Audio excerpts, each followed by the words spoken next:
Joining us now live from Tehran is the former Louisiana State Representative David Duke. Mr. Duke, thanks very much for coming in. What do you say to those who charge, and there are many, that you're there in Tehran at this Holocaust conference simply because you hate Jews?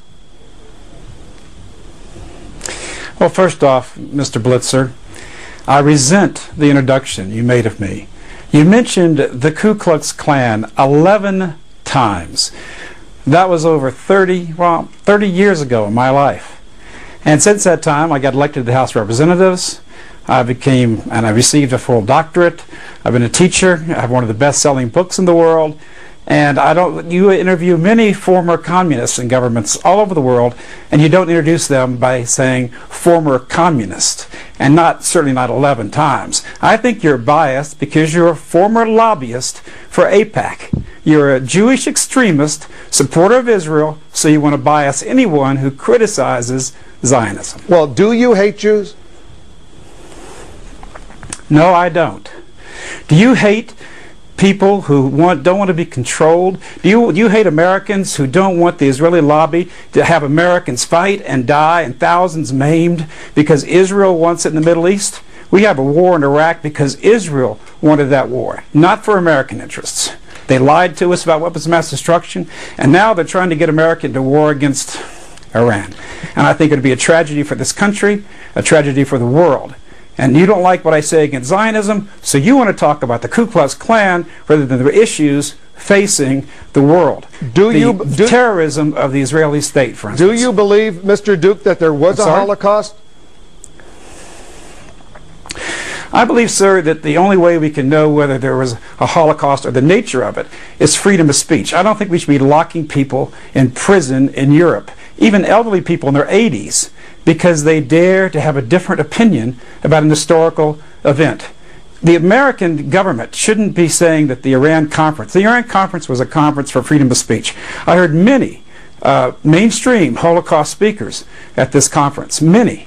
This conference allowed freedom of speech on the issue. The American government and Tony Blair and George Bush should be saying it's a disgrace that David Irving, a worldwide historian with books in almost every library of the world, is in prison right now in Austria because he said something the Zionists don't like about the Second World War.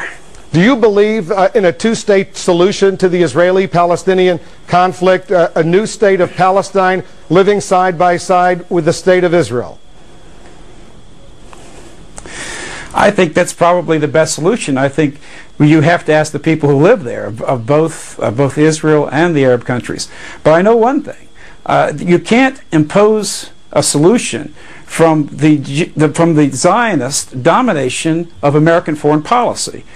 Pearl and people like Wolfowitz, Fife, Wormser, Crystal, Abrams, we can go on and on. It sounds like a Jewish wedding. They have set American policy, and they've hurt American interests in the Middle East. Just as I've said for years, as Walt and Mearsheimer of Harvard have said, it's a fact. And we are dying right now in Iraq because we're there for Israel's interests. We've got no oil out of this war. I said I went around the world, around the country before this war. Let me interrupt for a moment, Mr. Duke. As far as I know, the President of the United States, who's the Commander-in-Chief, is not Jewish. The Vice President of the United States is not Jewish. The Secretary of Defense is not Jewish. The National Security Advisor to the President, not Jewish. The Director of the CIA, not Jewish. Are these people simply tools of the Zionist conspiracy? They're not tools of a conspiracy, but they are definitely tools of the Zionist media and political power. Even the Washington Post said that 60% of the contributions for the Republican Party come from Jewish sources. Plus, if any politician in America dares to criticize Israel, millions will go to his opponents, and he will be attacked in the media where Zionists have incredible power. Even the Jewish Chronicle, the Jewish Los Angeles Times, excuse me, not the Los Angeles Times, the Jewish Times of Los Angeles, stated that 4 of the 5 conglomerates, the largest media conglomerates, are owned by Jews, and the 5th is even more pro-Israel than some of those conglomerates. We have a controlled media in the United States, and that's why we're not hearing the truth about this conference. This conference is about the fact that there must be freedom of speech. And this is insane that people are being criticized. This conference is being criticized when there are people in prison right now for freedom of their conscience. If there's now, a control, do you think that David Irving should be in prison right now in Austria? I'm asking you a question, sir. Well, do you think David Irving should be in prison in Austria for voicing an opinion? And we invited you on, and the question is, if we invited you on, why is there a Zionist conspiracy if we're letting you on television right now? How do you explain that?